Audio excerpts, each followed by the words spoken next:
चलो बच्चों, आज हम देखते हैं कंसेप्ट 1 और क्वेश्चन अनेक का अगला पार्ट, जिसमें हम देखेंगे केमिस्ट्री के first chapter chemical reaction and equation में thermal decomposition of lead nitrate. देखो यहाँ पर जो है लेड नाइट्रेट डिकम्पोज होता है।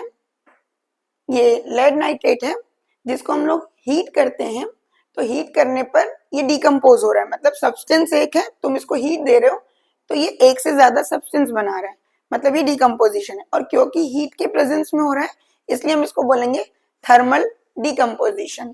ठीक है, अब तुमको इसमें याद रखना है ऑब्जर्वेशन कि क्या क्या होता है जब हम इसको हीट करते हैं। तो देखो ये खुद व्हाइट कलर का कंपाउंड होता है, जब तुम इसको हीट करते हो तो ये येलो बन जाता है और ब्राउन कलर की गैस रिलीज होती है और ऑक्सीजन साथ में रिलीज हो रही है। मतलब तुम्हारे तीन observation, white colour compound turns to yellow और ब्राउन कलर की गैस रिलीज होती है और साथ में ऑक्सीजन भी रिलीज हो रही है। ठीक, अब देखो ये इसका सेटअप है इस तरीके से। ये टेस्ट ट्यूब में हमने हीट किया, व्हाइट कलर के कंपाउंड को ब्राउन कलर के फ्यूम्स आने लगे और जो अंदर ही टेस्ट ट्यूब में व्हाइट कलर है वो धीरे धीरे धीरे येलो कलर में टर्न हो जाएगा। ठीक है, और ये उसकी बैलेंस केमिकल इक्वेशन है, लेड नाइट्रेट 2 मोल PbO 4 मोल NO2 और ऑक्सीजन गैस।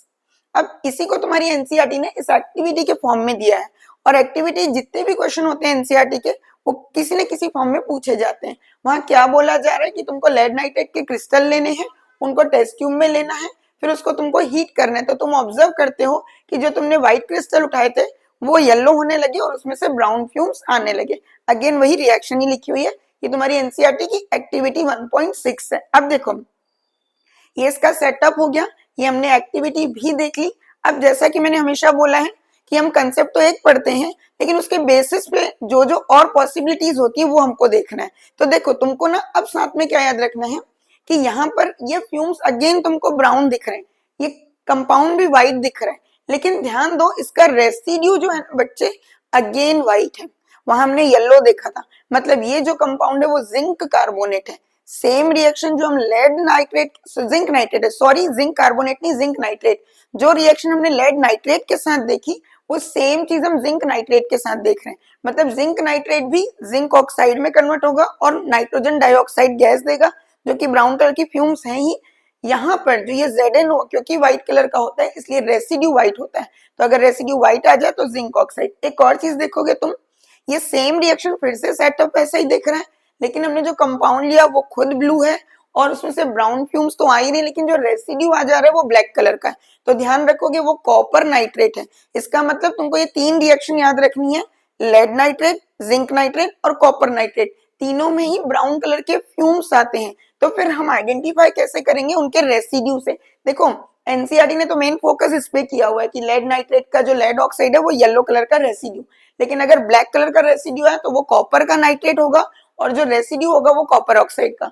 और अगर वो व्हाइट ही है लेकिन रेसिड्यू भी व्हाइट है तो वो जिंक नाइट्रेट होगा और उससे जो बनेगा वो क्या होगा, जिंक ऑक्साइड। तो ये लेड नाइट्रेट का रेसिड्यू, ये कॉपर नाइट्रेट का रेसिड्यू और ये जिंक नाइट्रेट का रेसिड्यू। अब देखो जैसे मैं हमेशा तुमको बोलती हूँ एक कंसेप्ट पढ़ने के बाद हमको क्वेश्चंस देखने हैं। तो सबसे पहले हमेशा की तरह नॉर्मल क्वेश्चन जो बेसिक जैसा हम पढ़ते हैं, what happens when lead nitrate is heated, write balance chemical equation, what type of reaction is it, what is colour of gases produces. तो लेड नाइट्रेट हीट होता है तो उसको बताना है तुमको क्या होता है वहां पर, फिर बैलेंस केमिकल इक्वेशन लिखनी है, व्हाट टाइप ऑफ रिएक्शन तो टाइप बताना है, थर्मल डिकम्पोजिशन, और कलर ऑफ गैसेस तुमने देख लिया, ब्राउन कलर की गैस प्रोड्यूस होती है। अब सेकेंड क्वेश्चन देखो, a compound of lead produces two gases, one is brown in colour and living yellow residue behind, identify the compound. तो लेड नाइट्रेट वो कंपाउंड है, write balance chemical equation and again what kind of reaction is it. अब देखो इसको क्योंकि activity दी हुई है तो ये एक्टिविटी बेस्ड एक वर्ड प्रॉब्लम टाइप का क्वेश्चन आ सकता है। A student heat a white crystalline compound in a dry test tube. During heating, brown fumes are evolved and a yellow solid residue is left behind. तो जैसे ही तुमको ये yellow residue दिख जाए बच्चे, तो रेसिड्यू से ही हम कंपाउंड का आइडेंटिफाई करते हैं। तो आइडेंटिफाई ओरिजिनल कंपाउंड तो lead nitrate, name the brown gas यहाँ पर बोला जा रहा है, तो ब्राउन गैस कौन सी होती है, NO2। कंपाउंड कौन सा होगा, PbNO3 होल ट्वाइस। अगर बोले आइडेंटिफाई द येलो रेसिड्यू तो वो है तुम्हारा PbO। फिर right the balance chemical equation for the reaction, तो तुम यहाँ इक्वेशन जानते हो तुमको लिखनी है, 2 मोल PbNO3 होल ट्वाइस, ये 2 मोल लेंगे तो ये प्रोड्यूस करेगा 2 मोल PbO और साथ में क्या प्रोड्यूस करेगा यहाँ पर ये ब्राउन कलर की गैस जिसके हम लोग को 4 मोल बनाने 4NO2 और साथ में क्या बनेगा O2। तो इस तरीके से बैलेंस इक्वेशन है। Name the type of reaction, तो ये थर्मल डिकम्पोजिशन रिएक्शन है। ठीक, नेक्स्ट क्वेश्चन देखो। अब क्योंकि मैंने बोला ये एक्टिविटी है तो ये एक्टिविटी का वो जो पहले क्वेश्चन हमने देखा वो वर्ड प्रॉब्लम था, अब इसी पर ये डायग्रामेटिक बेस्ड क्वेश्चन तुमको दिखा रहा है कि स्टूडेंट है जो क्या कर रहे हैं, कंपाउंड को हीट कर रहे हैं। तो हीट करने पर क्या हो रहा है, उन्होंने दिखाया कि ये X है और ये Y है, मतलब वो फ्यूम्स को क्या दिखा रहा है Y और सब्सटेंस को X दिखा रहा है। और फिर वो आगे यहाँ पर ये जो दिखाना चाह रहे हैं उसको पूछ रहा है X और Y क्या है, तो आइडेंटिफाई X तो लेड नाइट्रेट, आइडेंटिफाई Y तो Y जो है वो ब्राउन फ्यूम्स है, तो ब्राउन फ्यूम्स के कारण क्या होगा वो NO2।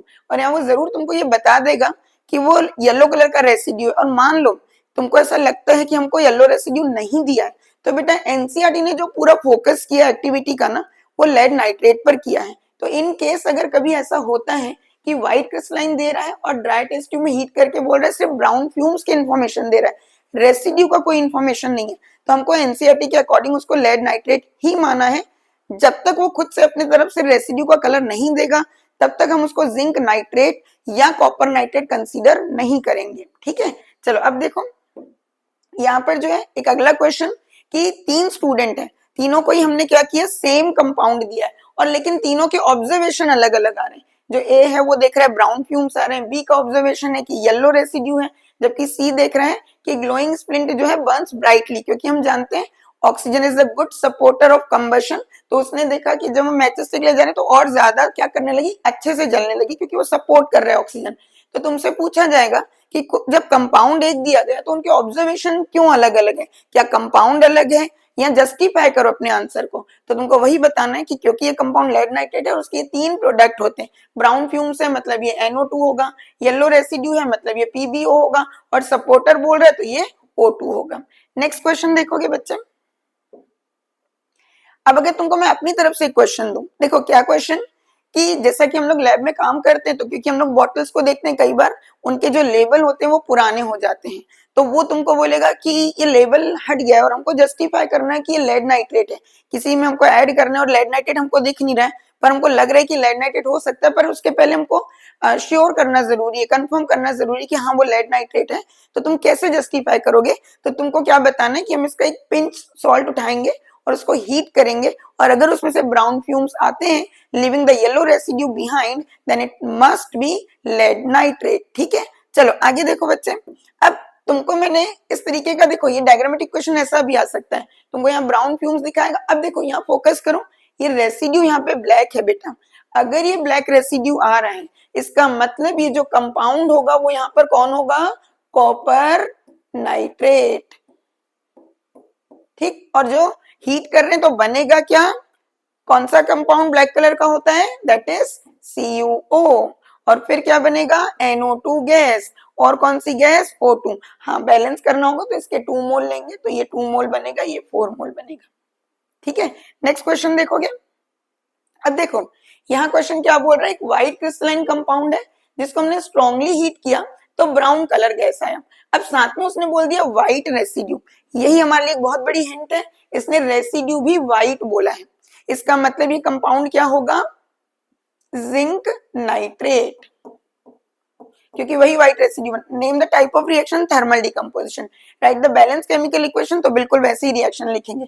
And which gas is brown in colour, तो तुमको पता है NO2 is brown in colour. ठीक, तो इक्वेशन लिख लोगे और टाइप ऑफ रिएक्शन में थर्मल डिकम्पोजिशन।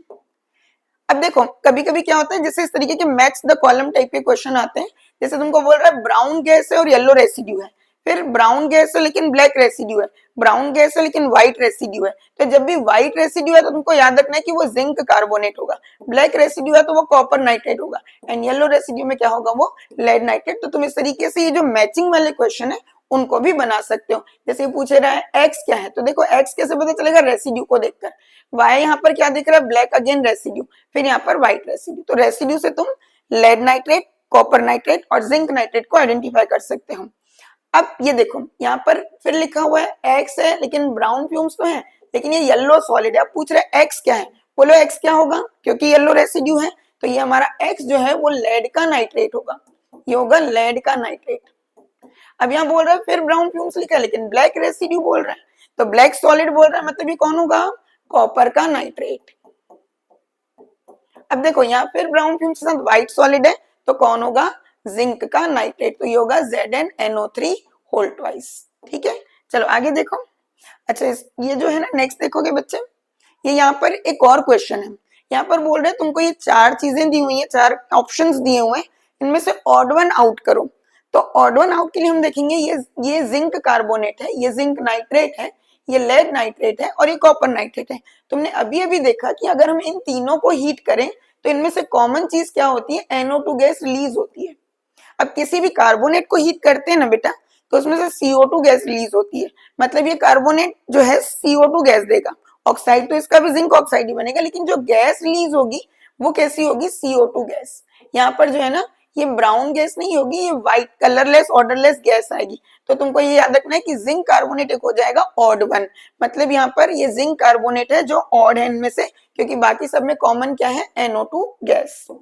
अब देखो इस तरीके से एक सेटअप याद रख लो बेटा, ये क्वेश्चन आता है जैसे ये बोल रहा है व्हाइट कलर का कंपाउंड है जिसको हमने हीट किया, उसमें से जो गैस निकली उसको हमने लाइम वाटर से पास किया। देखो लाइम वाटर की रिएक्शन और CO2 की, उस पर भी एक वीडियो बना हुआ है, उसका लिंक इसी के डिस्क्रिप्शन बॉक्स में तुमको मिलेगा। तुम चाहो तो उसका एक अलग से भी एक क्वेश्चन जिसपे अलग अलग तरीके के बनते हैं कि when CO2 gas pass through lime water, तो जैसे ही इसने यहाँ पे एक हिंट दी हमको कि जो गैस आ रही है उसको हम लाइम वाटर से पास करने दें इट बिकम्स मिल्की, तो हमारे दिमाग में आ जाना चाहिए कि वो गैस कौन सी है, CO2। तो फिर ये कंपाउंड कौन सा होगा, तो CO2 दे रहा है तो ये जिंक कार्बोनेट होगा। ठीक है, नेक्स्ट देखोगे आज हमने क्या सीखा बच्चे, ये देखो हमने देखा लेड नाइट्रेट जो कि येलो रेसिड्यू देगा, कॉपर नाइट्रेट जो ब्लैक रेसिड्यू देगा, जिंक नाइट्रेट जो व्हाइट रेसिड्यू देगा, और एक हमने एक एक्स्ट्रा सीखा कि जिंक कार्बोनेट को अगर हम हीट करें तो वो CO2 गैस प्रोड्यूस करता है। इसका मतलब तुमने गैसेस आज दो सीखी, एक ब्राउन कलर की NO2 गैस और एक व्हाइट कलर कलरलेस बोलना चाहिए, odourless colourless gas CO2 gas. लेकिन हाँ उसके लिए एक बहुत बड़ा जो बोलना चाहिए क्लू होता है वो ये क्लू होता है कि टर्न्स लाइम वाटर मिल्की। तो मैं उम्मीद करती हूँ कि ये कंसेप्ट तुमको समझ में आ गया होगा, लेकिन उसको एक बार अपने आप को क्रॉस चेक करोगे, तुम्हारे लिए ये क्वेश्चन है, अपने आप को चेक करो कि क्या तुमने आज का कंसेप्ट सीखा, और तुमको आइडेंटिफाई करना है अगर इस तरीके से कोई क्वेश्चन आता है, दो अनलेबल्ड बॉटल दी हुई है और तुमसे पूछा जा रहा है कि क्या तुम पहचान पाओगे कि इनमें से कौन जिंक कार्बोनेट है और कौन जिंक नाइट्रेट। तो अगर तुमको समझ में आ गया बच्चे तो जरूर इसका आंसर मुझे मैसेज करोगे। Thank you.